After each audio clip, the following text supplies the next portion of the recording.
Hoy día vamos a tocar un tema que a mí me apasionó mucho mientras lo iba preparando, aprendí mucho, al cual le he llamado el canto sufriente. Dos palabras que parece que no van juntas, ¿no? Porque uno normalmente canta pues cuando está contento, cuando está a veces, bueno, yo canto en la ducha porque no soy muy bien entonado, pero normalmente cantar cuando uno sufre son dos cosas que parece que el canto va con gozo y el sufrir como que no da muchas ganas de cantar, ¿no?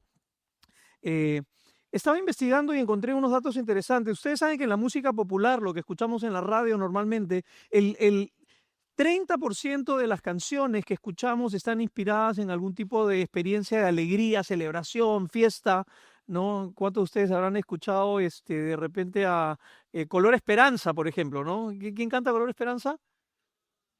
Diego Torres, ¿no? Color Esperanza y ese tipo de canciones llenos de ánimo, de vida, de celebración, de fiesta. 30% de las canciones. El 70% de las canciones más bien han sido inspiradas por el desamor, la soledad, la traición, el abandono y el sufrimiento en sus múltiples expresiones, ¿no?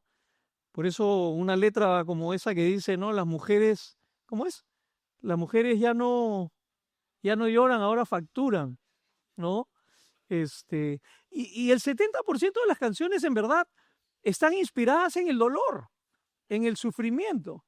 A propósito de eso, las mujeres facturan. Ustedes saben que pequeño, pequeño chistecito en realidad no es un chiste, pero me decían, ¿cuál es la diferencia entre las peruanas y las americanas a la hora de cantar?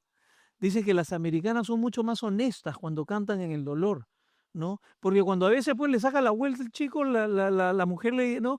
Que te vaya, si no eres feliz conmigo, que seas feliz con otra, que te vaya bien, ¿no? Te deseo lo mejor, ¿no? Pero las latinas cuando le cantan al desamor, si no eres feliz conmigo no vas a ser feliz con nadie. Ojalá que te mueras, ¿no? Dice, o sea, pero igual el sufrimiento, el desamor muchas veces trae consigo inspiración para la música, para el arte. Ahora, dentro del ámbito cristiano, cuando es interesante reconocer que las canciones son 20-80, 20% de las canciones están inspiradas en algún tipo de experiencia de dolor y de sufrimiento y cantarle a Dios desde el dolor, pero el 80% de las canciones están inspiradas más bien en la esperanza. El 80% de las canciones están de alguna manera dirigidas a la esperanza que tenemos. Y eso me hace hacer una pregunta. ¿Por qué, digamos, la gran mayoría de las canciones populares le cantan al dolor y al sufrimiento, pero la mayoría de las canciones dentro de las personas que han experimentado fe se enfocan en la esperanza? ¿Será acaso entonces que los que tienen fe sufren menos? ¿Se enferman menos? ¿Hay menos cáncer? ¿Hay menos traición? ¿Hay menos divorcio? ¿Hay menos dolor? ¿Será que Dios pone en una burbuja a los que creen en Él para que no experimenten sufrimiento? No creo. Es más, la Biblia nos advierte y nos dice que seguir a Jesús muchas veces va a tener un costo de sufrir voluntariamente para la gloria de Dios, pero también para buscar el bienestar de las otras personas. Porque el centro del amor es muchas veces sacrificarte a ti mismo por el bienestar de la otra persona y eso duele. Entonces, ¿cuál es la razón por la que unos le cantan al dolor y al sufrimiento, pero los otros pueden cantar por la esperanza que uno tiene en medio del sufrimiento? Y eso es lo que vamos a estar hablando el día de hoy y voy a compartir 5 puntos con ustedes acerca de por qué el canto sufriente, que le he llamado al tema esta mañana, por qué el canto sufriente es importante como una expresión de alabanza, de adoración a Dios, y es porque realmente es un testimonio único y poderoso. Vamos a ver, en primer lugar, el canto sufriente o el canto en medio del dolor y del sufrimiento, en primer lugar es un testimonio de adoración. En el primer mensaje de esta serie dijimos que una de las maneras de definir la adoración es la experiencia del reconocimiento de la supremacía de Dios. Dios como lo más sublime, como lo más santo, como lo más hermoso, como lo más perfecto, como el soberano. Y en contraste, nuestra condición de la necesidad de un Salvador y de un Dios. Es exaltar a Dios y ponernos nosotros bajo su soberanía. Entonces, la única razón por la cual uno puede cantar en medio del dolor y el sufrimiento es porque realmente aquel que tiene la posición suprema en nuestra vida es Dios. Fíjate, Pablo y Silas, acabamos de leer el texto, cuando ellos estaban en prisión, ellos no están cantando porque las circunstancias en las que se encontraban ameritaba cantar. Fíjate todo lo que les había pasado. Primero los habían desnudado, los habían humillado. Imagínate, desnudos en la vía pública, golpeados, flagelados. Luego fueron llevados al calabozo y fueron ordenados a que lo pusieran en el calabozo más oscuro de toda la prisión. Y encima que les pusieran cepos y que los encadenen desnudos, con hambre, con dolor, en total oscuridad. Y a la medianoche dice el texto que ellos comenzaron a cantar. Pero ellos pueden cantar en medio del sufrimiento porque su canto no está basado en sus circunstancias. No canto porque las circunstancias me den ganas de cantar. Canto porque reconozco que Dios es supremo, soberano en mi vida y Él es digno de ser adorado. Mi adoración no depende de mis circunstancias. Mi adoración depende de quién es Dios en mi vida. Cantar a Dios cuando estamos agradecidos por lo bien que nos va es una cosa, ¿no? Es lindo cantar a Dios cuando han ocurrido cosas que valen la pena celebrar. Pero qué diferente es poder cantar aún en medio de circunstancias que parecieran más bien que quisieran callar nuestra voz. No tengo ninguna razón para cantar, pero no canto por mis circunstancias, canto porque Dios sigue siendo digno de mi adoración. Ese es un testimonio. Cuando cantas en medio del dolor, estás dando un testimonio de que lo más importante en tu vida es Dios, no tus circunstancias. Si pones tus circunstancias y a ti como el centro de tu vida, entonces Dios no está en el trono, tú estás en el trono. Y cuando te va mal, no hay nada que celebrar.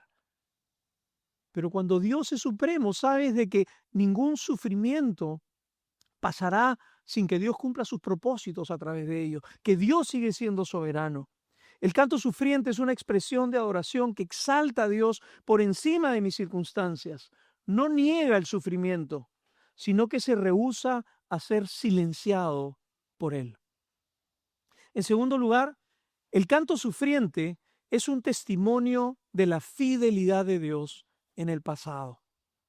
Es interesante cuando uno pasa por momentos de dolor y de sufrimiento, una de las primeras cosas que trae el trauma consigo, ¿sabes qué es? La amnesia, el olvido. Estoy tan metido en lo que está pasando en mi vida que no puedo ver la fidelidad de Dios en el pasado. ¿Sabes? Esta amnesia humana en el sufrimiento es muy común. Ya el pueblo de Israel en la Biblia, en el Antiguo Testamento, vemos luego que Dios los había liberado milagrosamente de Egipto. Ustedes conocen la historia de las plagas, cómo del imperio más poderoso del mundo, Dios los sacó de ahí, y sin embargo cuando están en el desierto, comienzan a pasar algunas dificultades y comienzan a renegar contra Dios. Y ya se olvidaron de dónde los sacó Dios. Están interpretando la vida a la luz de las circunstancias actuales. Todo lo pasado no importa, lo que importa es mi dolor ahora.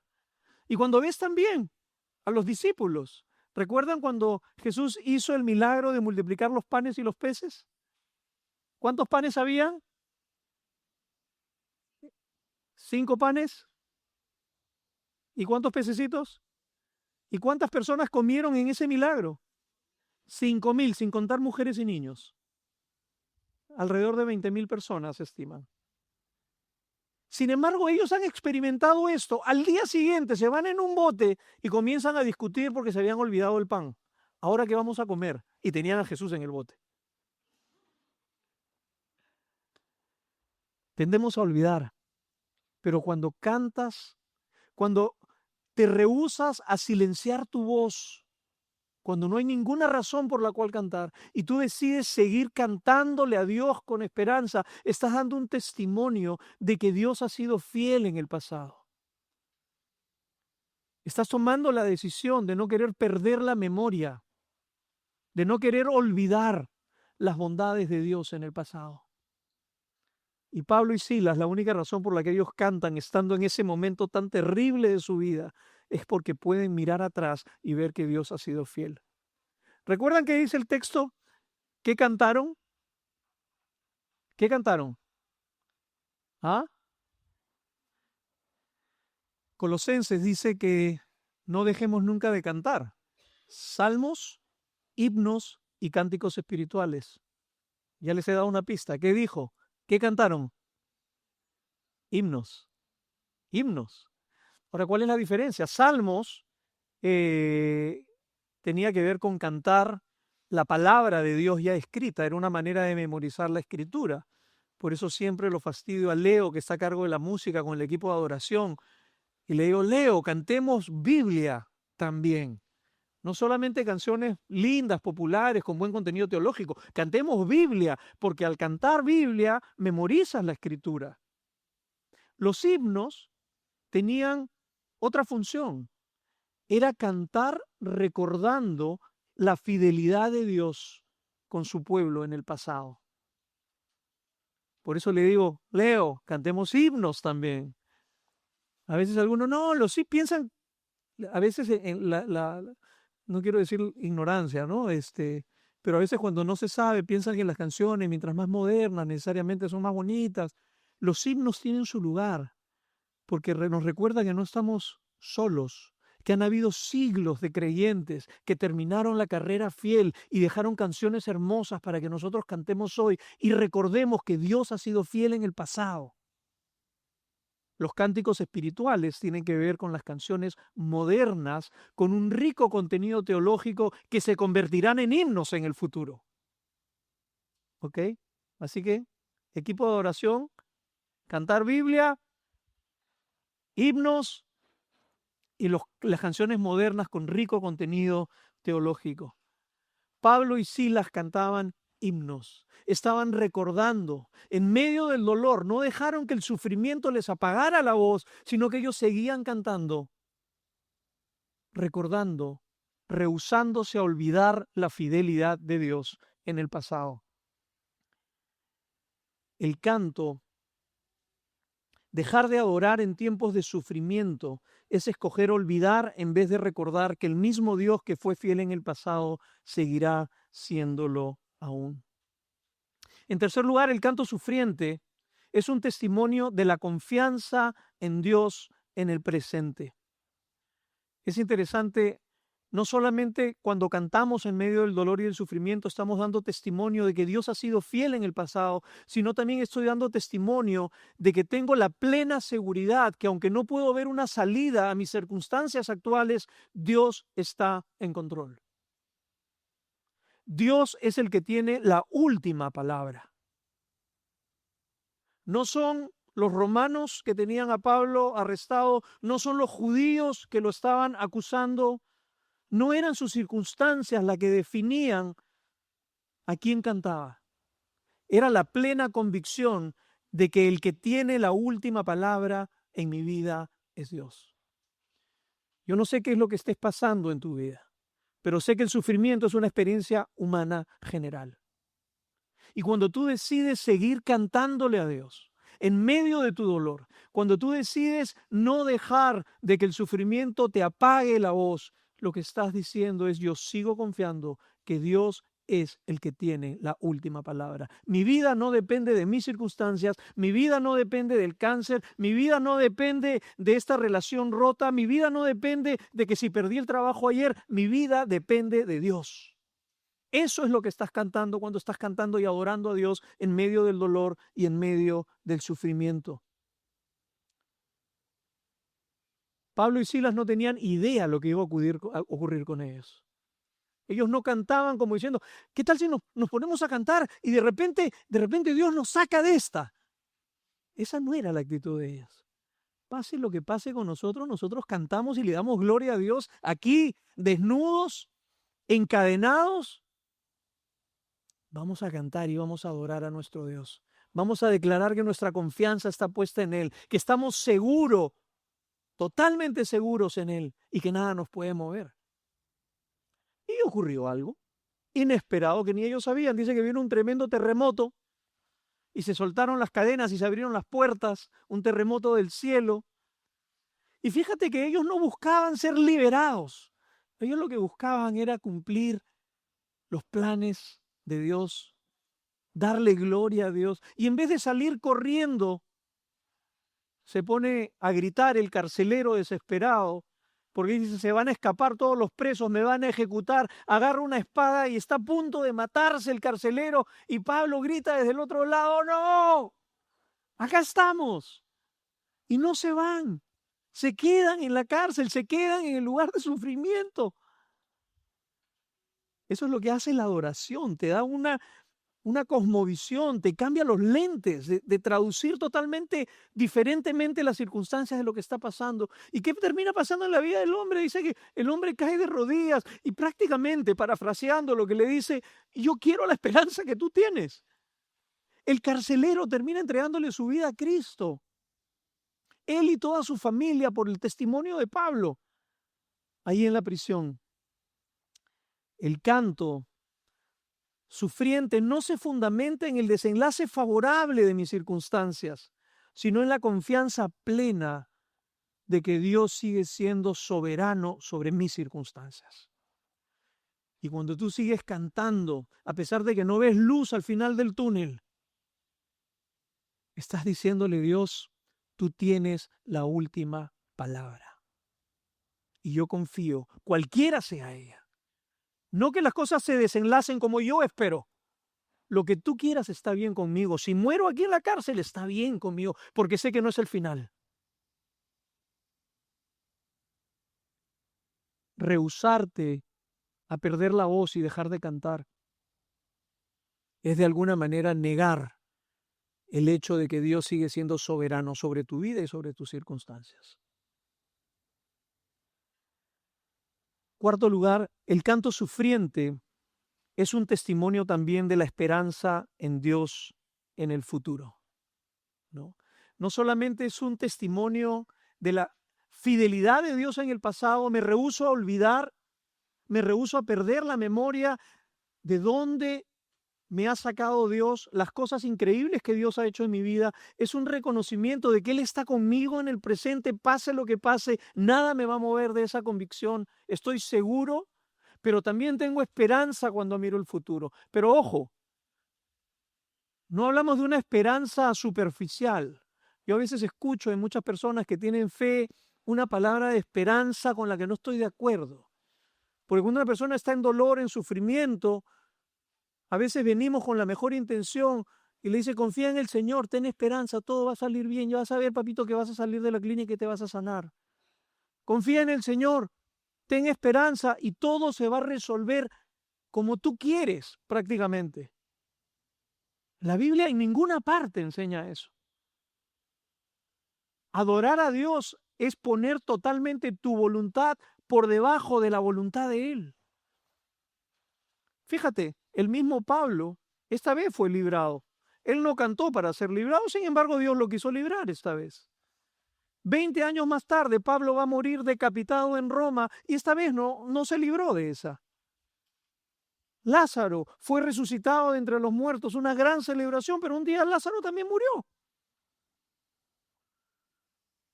La esperanza no está puesta en un desenlace favorable de la circunstancia actual en la que te encuentras. Puede que sí, puede que no, más seguro, quién sabe.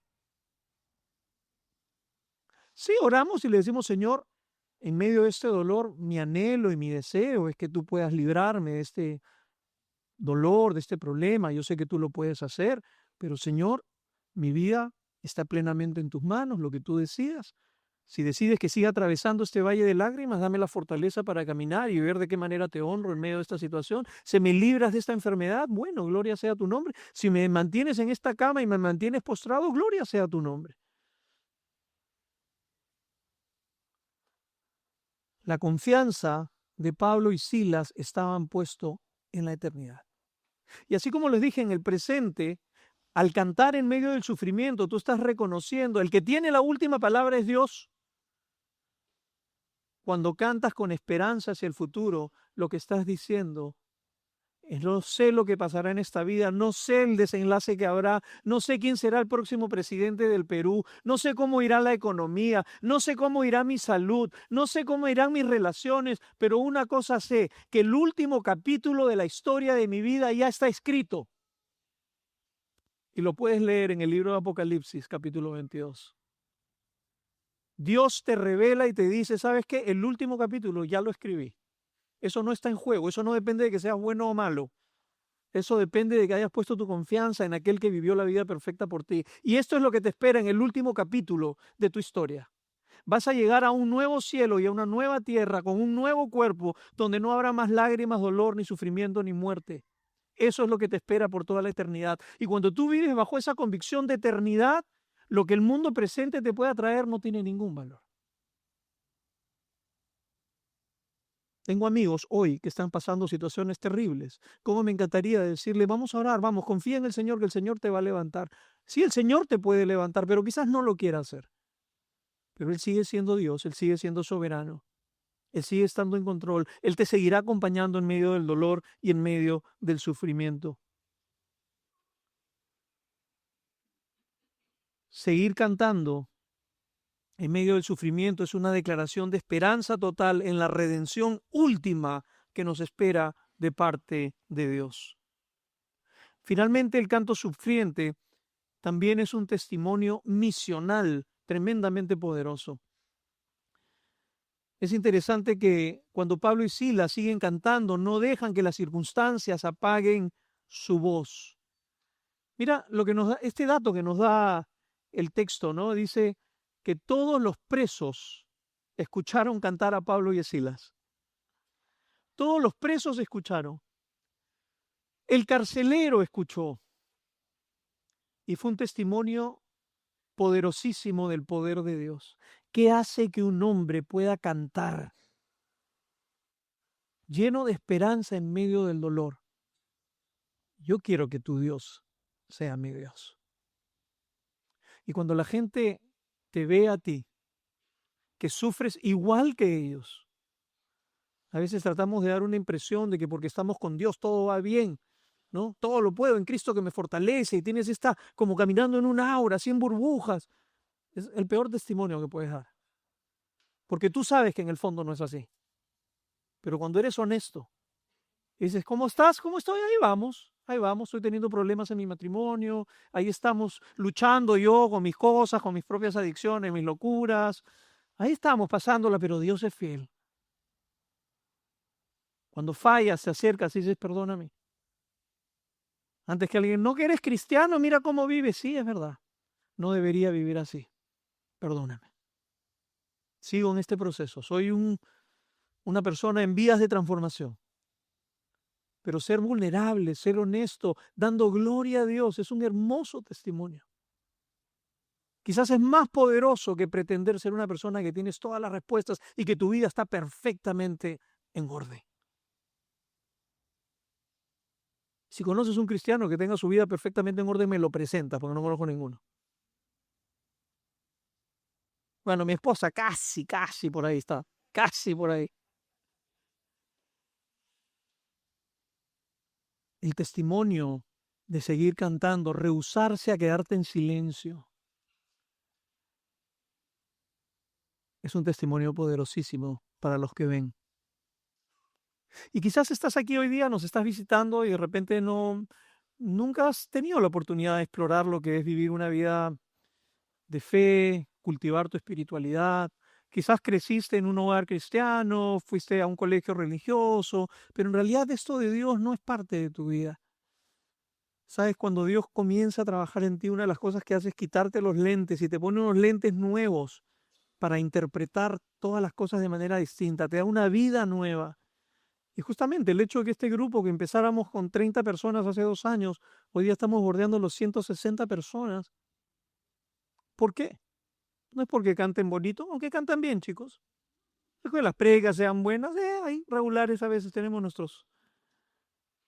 Es por el mensaje de esperanza del Evangelio. No es por un mensaje hueco y superficial. Pare de sufrir, ven a esta iglesia para que encuentres. No. Si quieres parar de sufrir, siempre lo hemos dicho, Hay muchas otras opciones. El cristianismo no te libera del sufrimiento. El cristianismo lo que hace es poner tu sufrimiento en las manos de aquel que es capaz de transformarlo, de hacerte cada vez más como Cristo, de traer luz y gloria para su nombre en medio del dolor.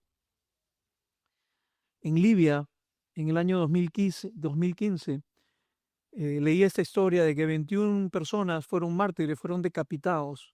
Algunos de ellos creyentes, otros no. Pero contaba el artículo que leía de que muchos de estos creyentes, cuando estaban en estas últimas horas antes de ser llevados a ser decapitados, cantaban, cantaban, a todo pulmón cantaban. Y dicen que algunos de los no creyentes, algunos ateos y agnósticos, que también iban a ser ejecutados al momento de enfrentar ese momento, por el testimonio de estos que cantaban, decidieron creer en Jesús en los últimos momentos de su vida. ¿Qué le dijo el ladrón que estaba al lado de Jesús cuando estaba en la cruz, no? Me imagino que detrás de esas palabras era yo desperdicié mi vida, viví una vida mal vivida, y aquí voy a morir en una cruz, siendo una vergüenza, un ladronzuelo. ¿Qué dirá mi familia? ¿Qué dirán mis hijos? Pero en ese momento mira a Jesús y le dice, su última palabra le dice, acuérdate de mí cuando estés en tu reino. ¿Y qué le dijo Jesús? En su último sermón predicado en la cruz, salvó a la última persona que estaba a su lado. Le dijo, sobrino. No, yo le hubiera dicho eso, ¿no? Sobrino, hoy. Le dijo, hoy estarás conmigo en el paraíso. No importa cómo hayas vivido hasta aquí. De a partir de hoy, a partir de Cristo, se comienza a escribir una nueva historia. No sé si te quede un día, si te quede una hora, te quede un año, 10 años o 50 años. Él ha escrito el último capítulo. Depende de ti si quieres recibirlo.